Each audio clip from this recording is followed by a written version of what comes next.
कुठलाही नेता एखाद्या प्रकरणात आपलं नाव आलं की अक्षरशः घाबरून जातो, बदनाम होतो की काय. विरोधक आता काही सोडणार नाहीत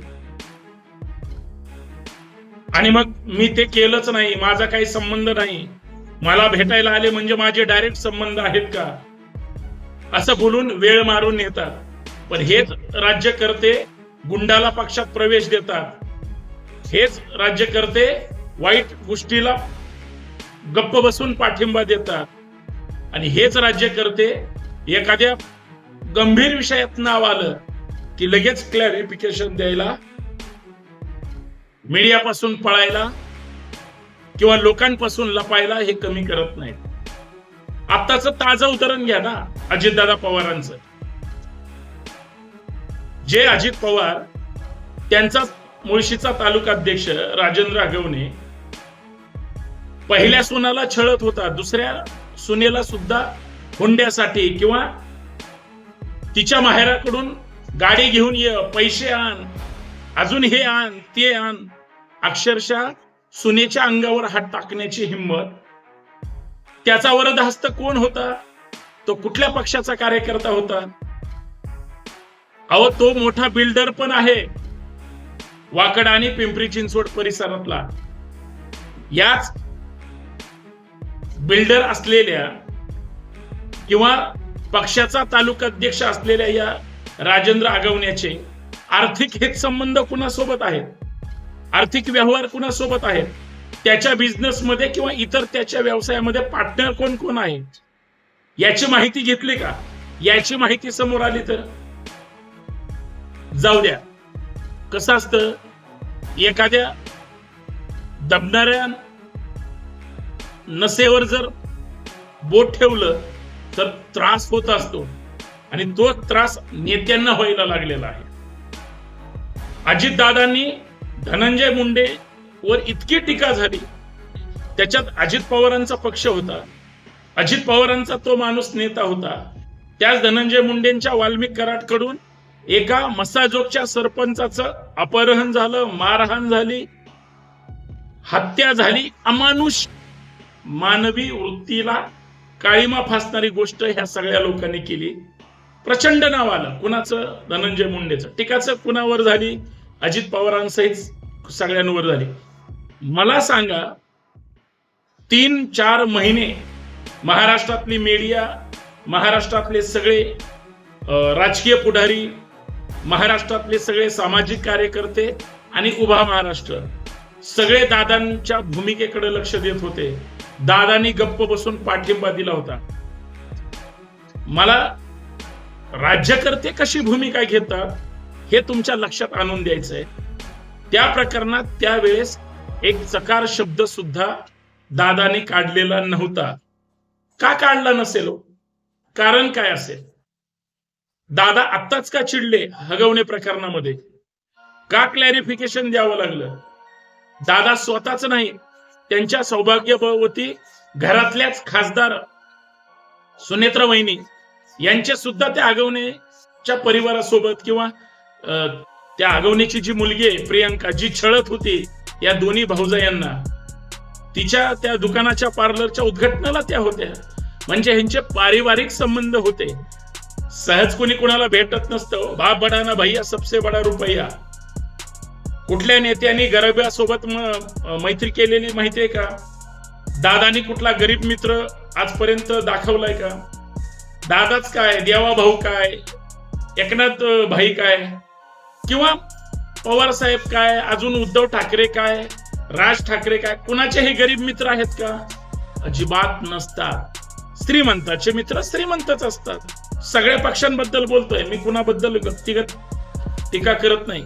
दादा आता का एवढं तावातावात आले? आणि उभ्या महाराष्ट्राने बघितलं, मला ते असह्य झालं. मी म्हणलं असा काय चमत्कार झालाय? तर मी जरा विचार केला. मी विचार काय केला, आणि आत्ताच का दादा चिडले आणि त्यावेळेस का गप्प होते? या सगळ्या गोष्टी जर बारकाईनं पाहिल्या तर मित्रांनो, 3-4 गोष्टी महाराष्ट्राच्या मनाला टच करून जाणाऱ्या आहेत आणि त्याच मुद्द्यावर आपल्याला चर्चा करायची आहे. सर्वांना सप्रेम जय जिजाऊ, जय शिवराय, जय महाराष्ट्र. मी संतोष शिंदे. या सामाजिक विचारपीठावर आपल्या सर्वांचं मनपूर्वक हार्दिक स्वागत. मित्रांनो, वेगळा व्हिडिओ घेऊन येत असतो. आज खरा व्हिडिओ घेऊन आलोय. महाराष्ट्राच्या राज्यकर्त्यांबद्दल, राजकारणाबद्दल आणि वस्तुस्थितीबद्दल घेऊन आलोय. दादांना त्यांच्याच पक्षाच्या महिला आयोगाच्या अध्यक्षांना वाचवायचंय, स्वतः वाचवायचंय. आपलं नाव आलंय, आपला पक्ष आलाय म्हणून आता सगळेच अडचणीत येतील. या सगळ्या गोष्टीबद्दल त्यांनी जे मीडिया समोर ज्या काही भूमिका मांडल्या, स्पष्ट वक्तेपणा नव्हता. इथं जर बदनाम झालो, लोकांचा विश्वास कमी होईल, ही सुद्धा भीती असू शकते, नॅचरल आहे. पण या सगळ्या ह्याच्यामध्ये महाराष्ट्रातलं समाजमन काय म्हणतंय? सगळे राजकारणी अशाच पद्धतीनं आपल्या आपल्या कुटुंबामध्ये छळवाद करत असतील का? या 2 दिवसामध्ये महाराष्ट्रात किती महिलांनी घरी येऊन हे घेऊन या म्हणून आत्महत्या केल्या, जो छळ चालू होता त्यांचा, या सगळ्यांचा आढावा घेतला. आता एक वैष्णवी हगवणे आत्महत्या करून गेलेली नाही, अशा रोज वैष्णवी वेगळ्या गावात, वेगळ्या कुटुंबात आत्महत्या करत आहेत. आणि आजही राजेंद्र हगवण्यासारखे प्रत्येक कुटुंबात सुनाला छळणारे सुद्धा नराधम आहेत. आणि त्यांचे नेते जे आहेत असंच घाबरून गेलेले असतात, कारण सगळ्यांची आर्थिक सेटिंग असते. हा मुद्दा आहे. आणि अजून अशा काही मुद्द्यांवर चर्चा करायची म्हणून व्हिडिओ शेवटपर्यंत पहा, जास्तीत जास्त शेअर करा, सबस्क्राईब करायला विसरू नका. आणि सगळ्यात महत्वाचं, आपण नवीन असाल, पहिल्यांदा व्हिडिओ पाहत असाल किंवा नुसते व्हिडिओ पाहताय आणि सबस्क्राईबच केलं नाही, याला काय अर्थ आहे? दादा, सगळ्यांनी सबस्क्राईब करा, एवढीच माफक अपेक्षा आहे. मराठवाडा असेल, विदर्भ असेल, कोकण असेल किंवा पश्चिम महाराष्ट्र असेल, मुंबई असेल किंवा संपूर्ण महाराष्ट्र, महाराष्ट्राच्या कानाकोपऱ्यात आपण जे बोलतो प्रामाणिकपणे मांडतो, रोखठोक मांडतो आणि कुणाचीही बदनामी होईल असा चकार शब्द काढत नाही. कारण मी कुणाला बदनामी कुणाची करावी एवढा वाईट वृत्तीचा तर अजिबात नाही. सध्याच्या महाराष्ट्राच्या राजकारणात हुंडाबळीचं प्रकरण गाजतंय आणि त्याच्या अगोदर हत्येचं प्रकरण गाजत होतं, मस्साजोगच्या सरपंच संतोष देशमुखांचं. सरकार तेच आहे, नेते तेच आहेत. ज्या नेत्याचा कार्यकर्ता त्यावेळी सुद्धा एका तरुण सरपंचाच्या हत्येच्या सस्पेक्ट म्हणून ज्या व्यक्तीकडे पाहिलं जायचं, त्यावेळी सुद्धा तोच नेता होता जो राज्याचा उपमुख्यमंत्री होता. आणि त्या बदनाम झालेल्या मंत्र्याच्या पाठीशी पक्ष आणि ते स्वतः खंबीर होते. उभा महाराष्ट्र टीका करत होता, हळहळ करत होता, यांच्या संवेदना मात्र अजिबात हल्ल्या नाही. बरोबर त्याच नेत्याच्या पक्षाच्या कुटुंबामध्ये, पिंपरी चिंचवडमध्ये, अर्थात वाकडमध्ये कसपटे परिवाराची लेक, जी हगवणे परिवाराची सून झाली, ज्यांचा प्रेमविवाह होता, आणि ज्या कसपटेंचे दादांसोबत असं म्हणतात, आता कुजबूज पण सुरू आहे पिंपरी चिंचवडमध्ये किंवा काय, आज यांची भेट झालेली का? आत्ताची ओळख आहे का फक्त राजकीयच ओळख आहे? एकदा जरा माहिती घ्या. यांची सगळ्या स्तरावर मैत्री असते. दादा पिंपरी चिंचवडचे बॉस आहेत. सगळे नेते दादांच्या संपर्कात आहेत, सगळे नेते दादांनी मोठे केलेले आहेत. असंच मनात आलं दुसऱ्याला मोठं केलं असं आहे का? दादांनी परवा सांगितलंय, मी एखाद्याला जर ठरवलं याला संपवायचं तर याला संपवतोच. कोण म्हणतंय? त्यांच्या कार्यकर्त्यांनी, तालुका अध्यक्षांनी अख्खी सून छळली, 2 सुनाला छळलं, संपवलंच ना. दादांच्या अगोदर कार्यकर्ते कार्यक्षम आहेत म्हणायचं का? असं म्हणून चालणार नाही. पण त्याच हगवण्याच्या त्या मुलाच्या लग्नामध्ये दादा स्वतः होते. ट्रोल केलं दादांना, खरं तर नाही केलं पाहिजे. एखादा नेता लग्नाला आला म्हणजे त्यांचे पारिवारिक किंवा पक्षीय संबंध असतील, कार्यकर्त्याच्या मुलाच्या लग्नाला असतील, त्यात त्यांचा मोठेपणा आहे. पण ते एकटेच आले आणि परत कधीच त्यांना भेटले नाहीत का? त्यांच्या सौभाग्यवती त्याच राजेंद्र हगवण्याच्या मुलीच्या पार्लरच्या उद्घाटनाला, दुकान म्हणूया फार तर आपण, उद्घाटनाला आल्या होत्या. उभा महाराष्ट्र जाणतोय, पाहिल्यात सगळे व्हिज्युअल सगळीकडे. दादांना राग का आला? की त्याच्यात माझं नाव आलं. येणारच ना. तुम्ही मुंडे प्रकरणात गप्प बसला होता दादा. मुंडे प्रकरण तुमच्याच जवळच्या मंत्र्याचं होतं ना. तुम्ही पहाटेची शपथ घेतली, तो व्यक्ती तुमच्या सोबत होता. तुम्ही दुपारच्या म्हणजे राष्ट्रवादीचे आमदार घेऊन फडणवीसांसोबत गेला, तो माणूस तुमच्या सोबत होता. तुमच्या सुखात, दुःखात, आनंदात आणि बंडात जो माणूस सोबत होता, तो माणूस तुमचा हक्कच आहे. तुम्ही नाही महाराष्ट्राचा विचार केला. लक्षात घ्या. या प्रकरणात तुम्ही तुमच्या कार्यकर्त्याला वाचवण्याचा प्रयत्न केला असेल, तुम्हाला प्रॉब्लेम नसेल हो, पण तुम्ही तुमच्या आयोगाच्या अध्यक्षांना सांगितलं असेल, तुमच्याच कार्यकर्ते पक्षाच्या राज्याच्या महिला आघाडीच्या प्रमुख आहेत. 6 महिन्यापूर्वी त्याच राजेंद्र आगवणेची मोठी सून तक्रार करते, पुरावे देते. दादा सगळ्यांना माहिती आहे पोलीस प्रशासनापासून, त्या बाईची दखल घेतली जात नाही. त्यावेळेस जर तक्रार घेतली असती तर तुमची आज आम्हाला चिडचिड बघायची गरज पडली नसती. कारण तुम्ही चिडचिड करावं असं महाराष्ट्राला वाटतच नाही. तुम्ही महाराष्ट्राचे मायबाप सरकार आहेत. तुम्ही ठरवलं तरच महाराष्ट्राला पैसा मिळू शकतो आणि तुम्ही ठरवलं तर पक्ष एकत्र येऊ शकतो, अशा बातम्या तुम्ही देणारे नेते आहेत.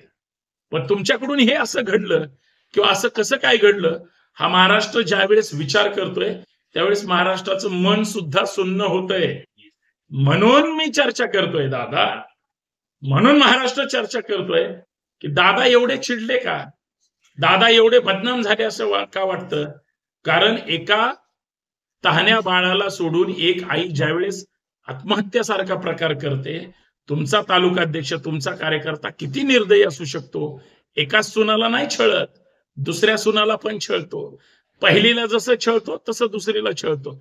गरोदर असताना उन्हातानात उभा केलं जातं. लई वाईट आहेत कार्यकर्ते दादा तुमचे. आणि तुम्ही त्यालाच तक्रार आली तरी शिक्षा होऊ देत नाही, अटक होऊ देत नाही. पोलीस स्टेशन मॅनेज होतं, भले तुमचा कार्यकर्ता करत असेल.